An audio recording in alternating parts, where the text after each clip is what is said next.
Hello, my name is Lizzie Tice, and the domestic issue I chose to focus on this week for our presentation was racial discrimination in the workplace. I found 3 articles, and the first one was Racial Ban Cited in Jobs on Coast. San Francisco study says Negroes' task is greatest in seeking better work. That was from the New York Times database. And second, the article is Racial Job Discrimination Inside Pontiac. White cons get best positions, says Chaplin. African American Historic, and that was from the African American Historical Newspapers. Lastly, my personal research article was Equality for Black Nurses Group Seeks to Tackle Workplace Racism. That was written in 2020, so it's very relevant. And so the first article we're going to go over is the first one from the New York Times.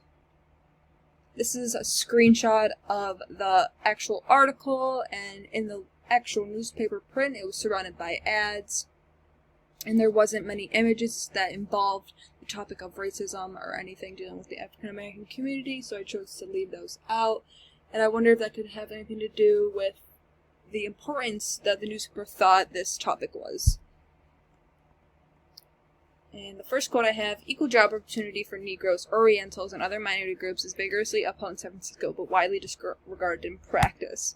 And so before I go over the analysis, the summary of the article is that a research group did a study on businesses in San Francisco that claimed to be very equal and pride themselves in hiring all minorities equally, but that's just not the case because as the study went on, they found very contradictory policies and hiring rates of minorities throughout all the businesses.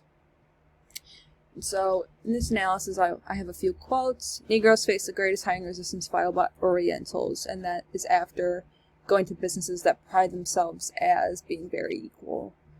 And the next quote I have is, greatest resistance to non-whites and Latin Americans tends to be found in finance, insurances, and wholesale and retail trades. And I just thought it was an important quote to include which specific areas were mostly resistant to hiring non-whites. There were studies done to see how effective businesses were at being non-discriminatory, and it concluded that though they claimed to be non-discriminatory, there are still issues within their company dealing with race inequality. And as I said before, the businesses pride themselves on being very equal, but as the researchers studied the businesses, it turns out they were wrong, or they were lying to appear better for the community or to just seem better as a better company overall, for money purposes maybe, but yeah. And there were many good quotes within the article that strongly showed how companies wanted to give up a good morale, but in fact aren't dealing with the inequalities. And that's something I think is very relevant today because many people or many companies pride themselves on being very equal and very non-discriminatory, but in fact there are things that are swept under the rug and kept a secret or kept underground so the company does not look bad. But in reality they don't deal with race issues well. And in the article, there was definitely bias towards the African American community because the article did not hesitate to call out the businesses for being contradictory. And they even gave numbers of how many businesses out of how many were just playing to be equal, but in fact they weren't matching up with their branding. This is an image of the next article, racial job discrimination inside Pontiac. White cons get best positions, says Chaplin. And this is from the African American Historical Newspaper databases. And in this article, a man discusses experiences of all the inmates in a certain prison. And basically he describes how unfair the treatment is and how basically the prison is run by white workers and white inmates as well, because the white inmates get the better jobs that are more favorable and maybe they get more privileges, and the black men don't get to see those jobs or see those privileges, and they don't get the same education treatment as the white men do, and the jobs they're given aren't very educational and not very beneficial for them. And it also discusses the staff in the prison and how it's dominantly white. And I have a few quotes here. First quote, the jobs the men hold are known as their assignments, and these are generally based on the inmate's racial identity. Even in prison, the job the inmates are given are based off their race, and it reflects how poorly manipulated the African American community is in society, in all aspects of society. Prison, life, workspace, school, all things weren't fair. The second quote, and virtually all the inmates have chosen to work in the residence of either wardens are white. And so in the article, it discusses how the white men get the more favorable jobs, and were the more favorable jobs working in an office for the wardens of the prison. And it says that almost all the men that got to work there were all white, and only if a black man were to work there was very rare, and they saw him as a very good boy, which was very rare for them to have that opinion of them. Another quote, the last quote, the office of the chief guard is exclusively white, and the clerks in the Department of Education also are all white.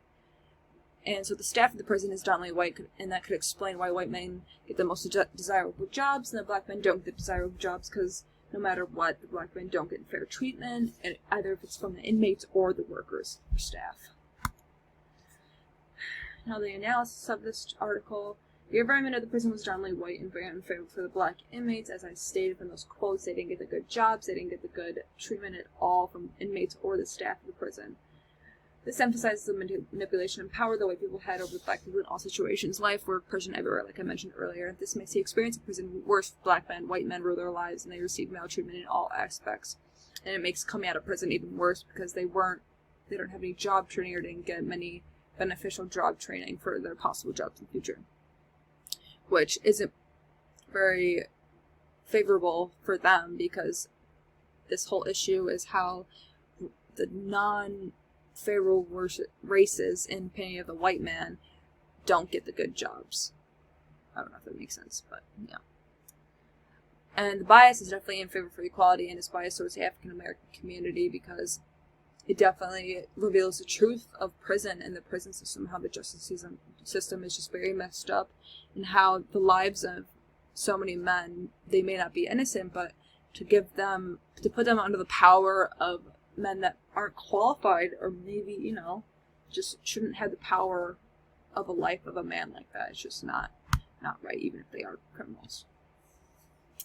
The last article, the one I searched for myself, not from the databases, from the Google search in the news article section. This one was Equality for Black Nurses Group Seeks to Tackle Workplace Racism. And in this article, it discusses a woman who is searching for, or has a group and is trying to get more equality and non-discriminatory experiences in her hospital or any workspace involving healthcare. Miss Bennett was the woman running it, and she is a group of nurses and healthcare workers that are trying to have an open space and a safe space for people of different races to discuss and go over their issues. And it's terrible that people who are working to help the community get treated this way, and that they have to feel as though they cannot voice their opinions and voice what is happening to them at their place of work. It's very sad. The next quote. So the first quote is, the group, which currently has around 20 members, wants to bring about positive change by lobbying employers and government to reduce and eventually eradicate racial discrimination in the health and care sector. Ms. Bennett, who is chair and chief executive of the group, told Nursing Times that the best way to bring about positive change is if we can actually try and get accountability from the employers and with the support of the government and policymakers. Accountability and things not being swept under the rug is an important change. Companies try to hide scandals and bullying versus but not really dealing with it the right way. The last quote, government reports have previously uncovered that institutional racism and bullying at work had meant that nurses from Black, Asian, and minority ethnic BAME backgrounds were afraid to speak up about issues that put them at high risk of COVID-19, such as inadequate personal protective equipment, PPE. During the pandemic, the country still picks and chooses whose lives to favor. Change definitely has to happen. It's definitely not okay for people, any person, especially people who are already discriminated in all aspects of life, to be put at more of a risk than other race, because they aren't seen as they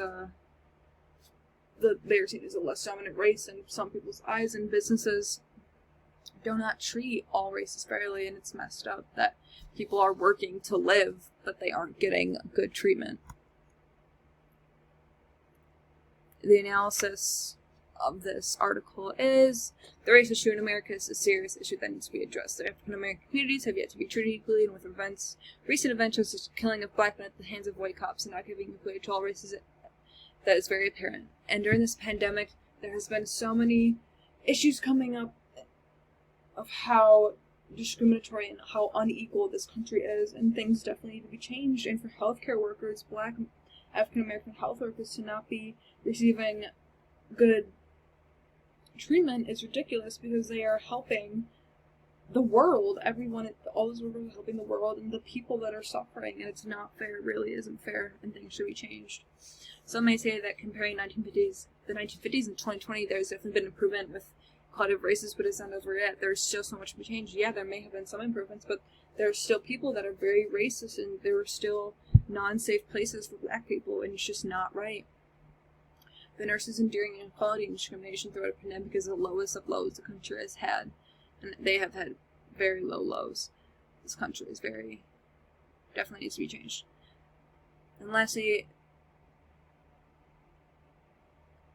all races must come together and support all races.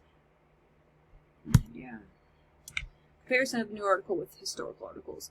The article found is very similar to those historical ones I chose, and it definitely has a historical essence to it, and it's very powerful with how similar it is with the groups that is being made. And the civil rights movement is still